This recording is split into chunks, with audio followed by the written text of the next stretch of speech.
Did you know that in the last presidential election, only about 46% of young adults aged 18 to 29 turned out to vote, and that's the lowest percentage of any age group?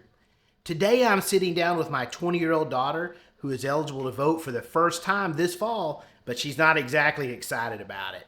We'll be diving into some tough questions. Does her vote really matter? Are the candidates just too unappealing? And what could change to make her and many like her excited about voting in the future? Join us for this eye-opening discussion that might just change the way you think about your own vote and the future of this country.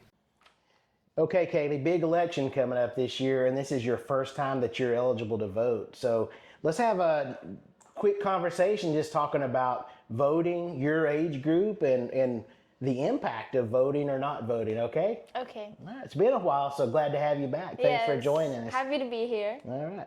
So this fall will be your first time you're eligible to vote in a presidential election. Are you planning on exercising your right to vote? Maybe. I didn't even know I was registered to vote, honestly, and I wasn't that worried about it.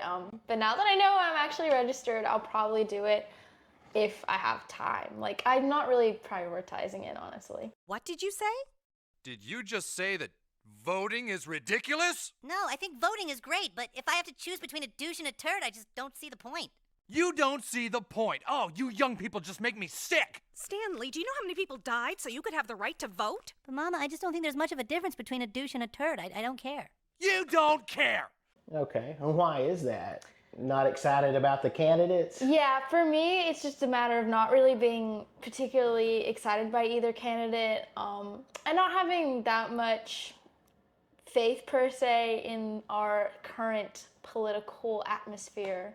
Okay, well, that makes sense. And you know that in your age group, roughly only 50% even go out to vote from 18 to 27? Yeah, I do know our, voter turnout is really low, which, I know I'm a bit of a hypocrite because it's like when everyone gets together, that's when you have the impact, but everyone on their own feels like their vote doesn't really matter, or they feel discouraged like I do. Well, and that's the second question, is that do you feel that your vote does make a difference? Why or why not?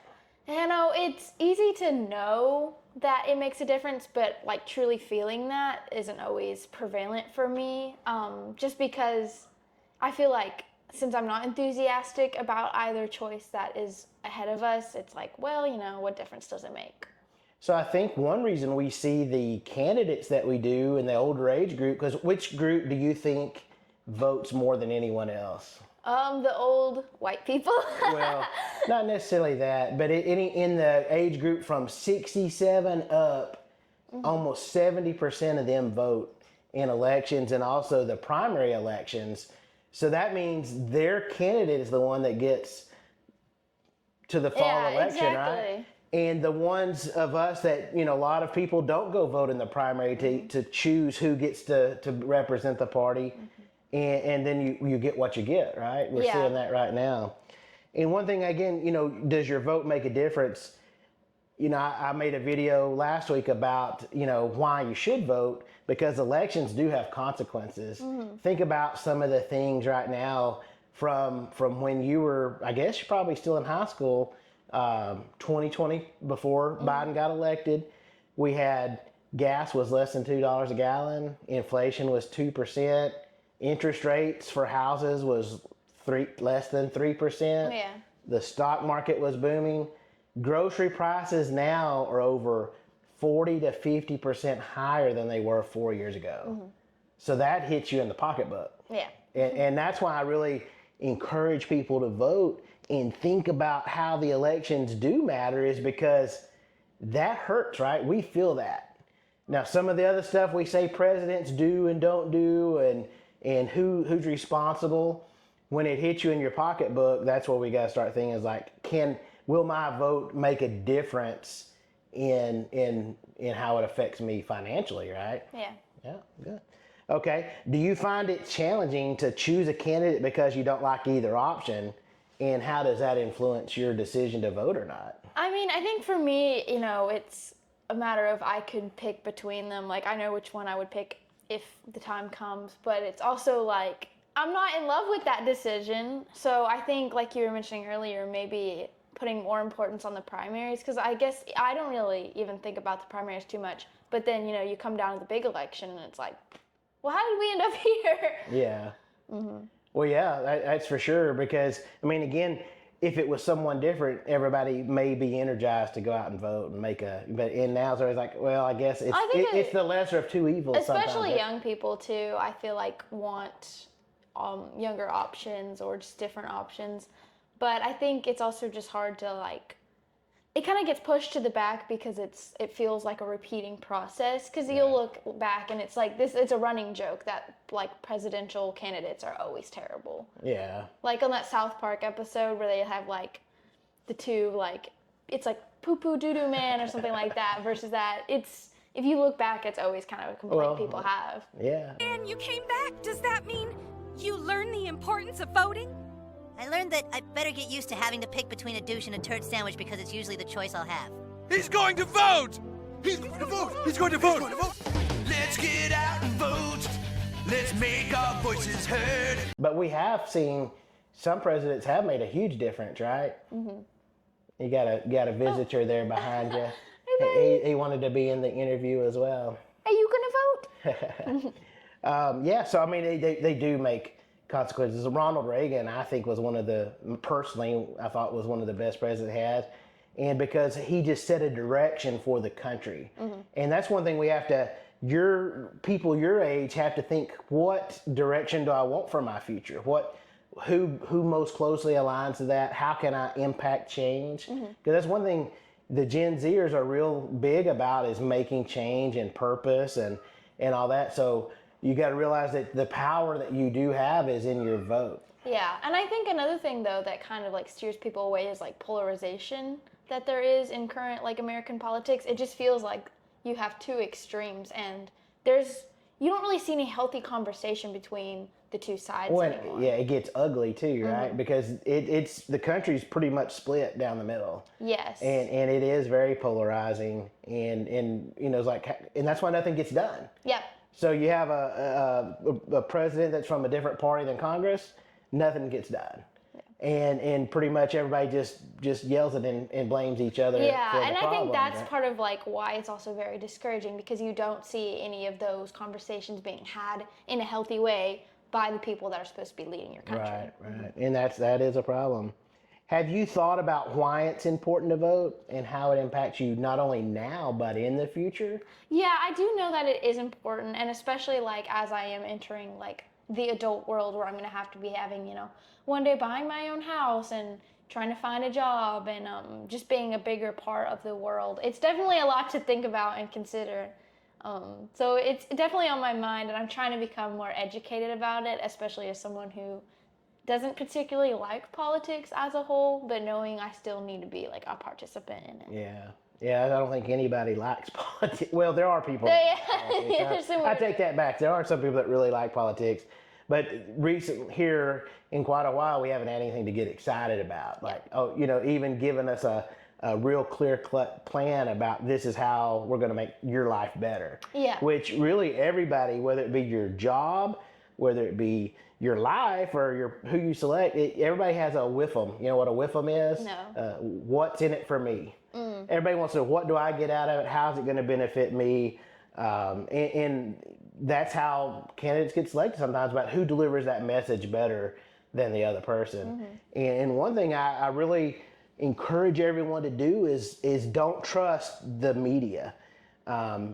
They're giving you a slanted view on what they want you to think.